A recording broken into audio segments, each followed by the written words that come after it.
my grandpa is Icenogle, and that has been his wish since I learned saxophone to play it in church for him. And that opportunity doesn't present itself very often, so that was for you, Papa. So lately I have been reading through the book of Exodus, and I have just noticed how much our God is a God of details.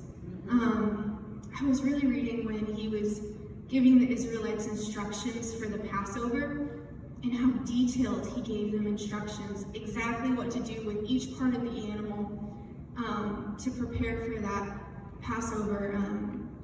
And I just really realized how much he has been a God of details in my life.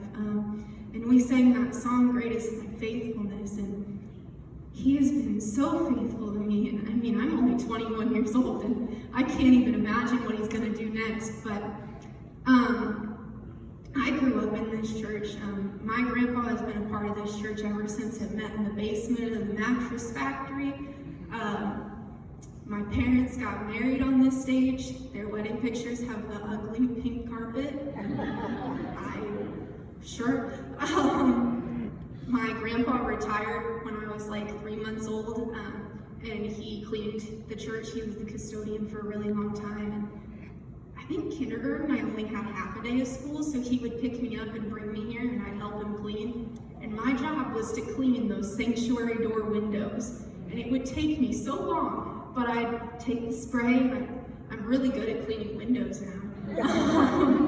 But I spent so much time here, and I was in the girls, I think it's called Girls Ministries now, or Missionettes, and I was in all of those Christmas programs. I think my PowerPoint has some pictures of me growing up here. I did kids fine arts, I did youth fine arts, all of those Christmas programs. I remember one of them, I was getting to be the narrator, and it was from the perspective of the spider looking over the manger as Jesus was being born, and I was supposed to be on this giant ladder up there, and in the middle I was going to get to jump and wear a harness, and it was going to be really awesome. And then I got sick, and Rose got to do it. Rose is my little sister, if you didn't know, and I was very upset. But I have been, this church, so many people have poured into me in this church. Jane Mines came in tonight, and I was in tears when she walked in. She taught me in Sunday school, Randy and Sonia Whitehurst, and Miss Dot, and I can't even begin to name all the names that have poured into my life. I didn't think I'd get emotional, but you guys have just poured into me. And you guys sent me to kids camp. My dad would take time off work without pay, and he'd be a counselor, and we couldn't afford to send all three of us, and you guys would give scholarships and buy a million candy bars from me and send me to kids camp. And kids camp has changed my life. If I walked into that Lake Williamson Convention Center right now, I could show you the spot where God called me. Wow. I was there, and I've always been a type A person. I've always been a planner, and I was in 5th grade, and I sat there and I said, God, we're almost to middle school. What do you want to do with me? I gotta know. And I remember sitting there, what are you gonna do with my life? And he just said this, you're gonna do kids ministry. And that same week at camp, there was, I think, about 5 of us, and we were all in a circle praying, and I think Kelsey, you might have been in that circle. Yeah, Kelsey Ball was there, and my mom prayed, and all of us received baptism in the Holy Spirit that week at camp. And again, I could walk in and show you right where that happened. My life was changed at that camp. You guys have no idea the impact that you guys made and how faithful that you guys were to impacting my life. Oh man, this is going a lot quicker than I thought it would. It's all good. In 2013, my mom grandma and Aunt Renee all came over for lunch after church, like we always do. And actually, I think it was after school one day, and I was like, why is everybody here? My mom and dad sat us down and said, we're gonna move to Dallas. I had never been to Texas, and they said we were gonna move there, and I did not take that news very well. I was very upset. Everything I knew was here, and I was scared. But, we serve the God of details and a faithful God, and he knew what he was doing when he sent us there. We got plugged into a really small church, and I continued to serve and got ready for college, and I knew I was called into ministry, and I started looking at colleges, and I looked at Southwestern Assemblies of God and Evangel. And if you don't know, Assemblies of God schools are very expensive. And I sat there and I was like, God, I know you want to use me, and I know you want to send me, but how are we going to do this? There's 3 of us kids, and we don't have that much money to pay for college, and I didn't know what was going to happen. I thought Southwestern was the place for me. I bought sweatshirts and t-shirts and picked out a roommate, and I was ready to go, but none of the scholarships came through. And I applied for Evangel as my backup school. It was 6 hours away, and I didn't want to be that far away from home. But I get a call from my admissions counselor, and he said, hey, there's this Founders Scholarship, or I think I saw it online. I called him and I said, I saw this scholarship, the deadline passed, what can we do? He said, if you can get me the essay by tomorrow at 6 p.m., I can get you into the scholarship. So I wrote the essay, I skipped school that next day, and we sat and we wrote this essay. Then you had to go to Evangel and go through interviews, and I was like, this is crazy. I don't have that good of grades. I tried, but the Lord provided a miracle, and he continues to provide every semester. I'm in my senior year, and we made it. So at Evangel, one day I got a random email, and it said, apply for an internship with the Assemblies of God headquarters. And I honestly don't even know how I got on that email list. It was supposed to go to a certain class, and I was not in that class. But somehow I got on this email list, and I went to the interview, and they gave me the internship. And so I got to travel around the country with, his name was Kelly Preston, speaking at kids' camps, and getting to watch the Lord move in these kids' lives like he moved in mine. I got to lead a little girl to Christ. I watched kids get baptized in the Holy Spirit. And we just got to be with these kids and just get to minister to them and watch the Lord use me in a way that I never thought he would. And it was such an amazing opportunity that only the Lord could have ordained. I shouldn't have received that email. We don't know how. The Lord is how. But, so I got to do that last summer, and this summer I got to go to a few more. But I also worked at a camp, at the district camp in Texas, and some of those pictures are of Texas camp. That's me in the Buddy Barrel costume. First day of the internship, they said, at retirement parties at the national office, Buddy Barrel shows up, and they said, oh, you're an intern, you get to wear Buddy Barrel today. So I had to strap this big thing around me and blew up the Buddy Barrel, and I had to waddle and give this man his retirement plaque, who I've never met, but I was Buddy Barrel. So that was day 1 of the internship. But, so I worked at these kids' camps, and I'm living what I feel called to do. It's so exciting. The Texas camp, guys, it's hot, let me tell you. It was like 115 degrees one day. The ground heat was 150. Those kids should not have been outside. But we were out there, and we were having a blast. And I got to do ministering to kids one week, and the next in services, and the next week play with them on the field and show them God's love that way, and play games with them, and just minister to them the way others had ministered to me. And I'm so blessed to be able to do that, you guys. The fact that I can do this is just crazy. I'm only 21 years old and the Lord is using me already. I'm so excited to see what else he's gonna do. This picture where it says Kid Life, I go to Life 360 in Springfield, and I am the elementary coordinator there, and I did not want to be the elementary coordinator at first. I just wanted to volunteer and learn in my classes, and ours stepped down, and so we have a kids pastor, and then there's 2 of us elementary coordinators, and I love it. My job is to, we have 8 goals in our kids ministry, and my job is to make sure that we're hitting those with our curriculum. And so right now I'm focusing on our kids being responsive in prayer and worship. And it is so cool to see these kids respond that way and to see them go after the Lord. Because prayer and worship is a hard thing to understand when you're young, and so it's modeling that for them. And we did this thing last week.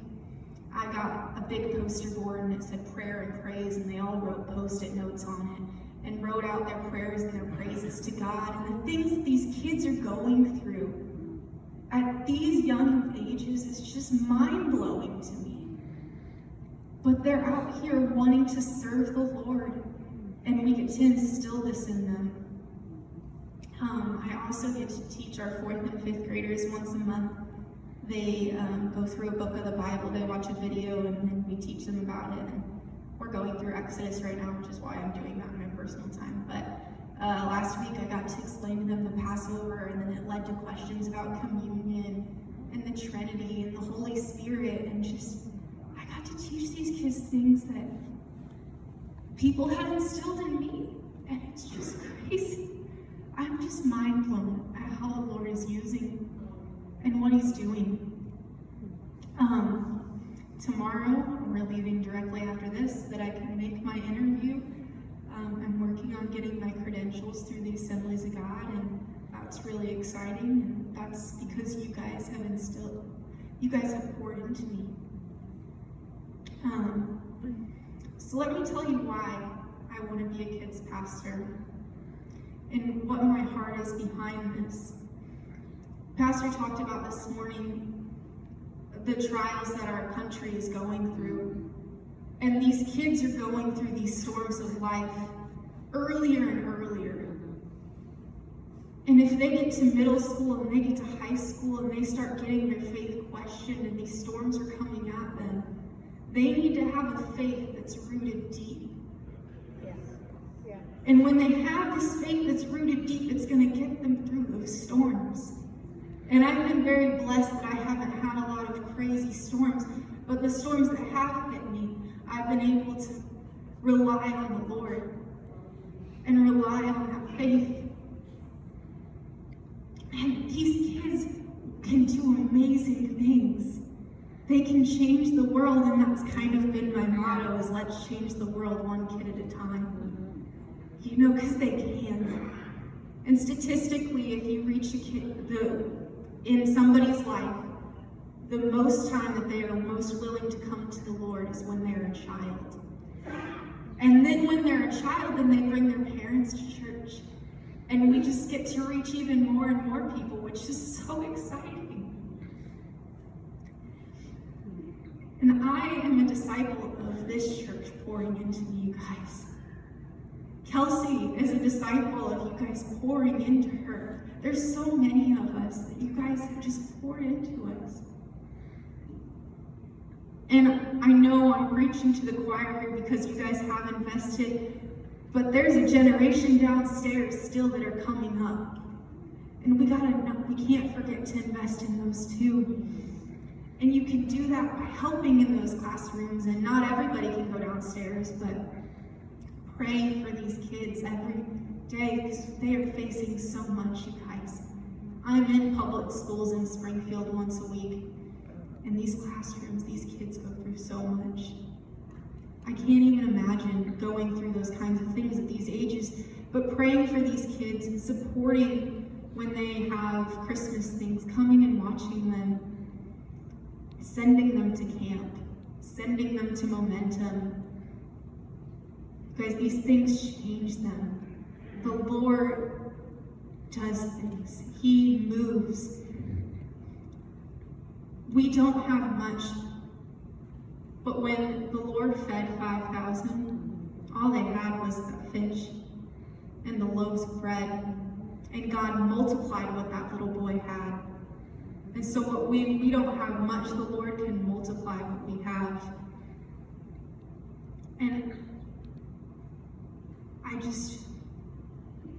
I hope you guys see my heart behind these kids and helping them and just investing in those kids downstairs, because they are so worth it. They are so worth it. In May, I have the opportunity to go to Israel, and I am so excited.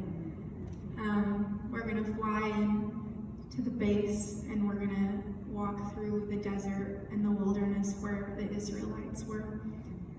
And we're going to make our way all the way up. And honestly, I don't even know what all we're going to do. They haven't explained it all to us, but it's just, I'm going to get to walk where so many people walked, and I'm going to get to see these scriptures come alive. And this trip is held by professors at Evangel, and scholars from all around the world are going to be there. And so we're going to go to these sites, and then we're going to stop, and we're going to hear from these scholars and hear what happened here and how the Lord moved in this place. And I have already, my kids at my church, when I was teaching them last week, I told them, I was like, guys, I'm going to get to be there where this was. And they just think that's the coolest thing. And when I was able to tell them that it's a real place, it just put it so much more to life. And I can't wait to actually be there and for the Lord to just continue to move in me and teach me so that I can invest that in others. And I need some help to make that happen, guys. I need your prayers more than anything. You guys have invested so much in me, but I need your prayers to make that continue to happen. That He will move in me while I'm there and will teach me so much. But I also have to raise $3,000 still to make this trip happen. And so if you would consider financially supporting me for this trip, I would appreciate it so much. But you guys have invested so much in my life, and I can't thank you enough for the support that you've given me and for being here for me, for being that hug on a Sunday morning, for loving me enough to let me come and sing when I was little up here on this platform, for letting me work through and figure out my heart for ministry, and showing me what it means to be a servant, and showing me what it means to be a person of God, because you guys did that for me. I struggle to call other churches my home, because glad Tidings is my home. You guys have invested so much in my life, and thank you isn't enough. And I'm so excited for where else I'm gonna go. And I don't really know how to end this. But if you guys will just continue to pray for me and what the Lord's gonna do, because I'm really excited for what He's doing.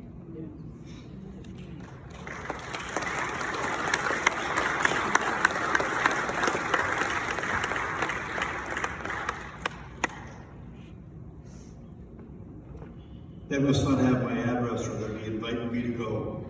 There's a scholar over there, but I couldn't come out.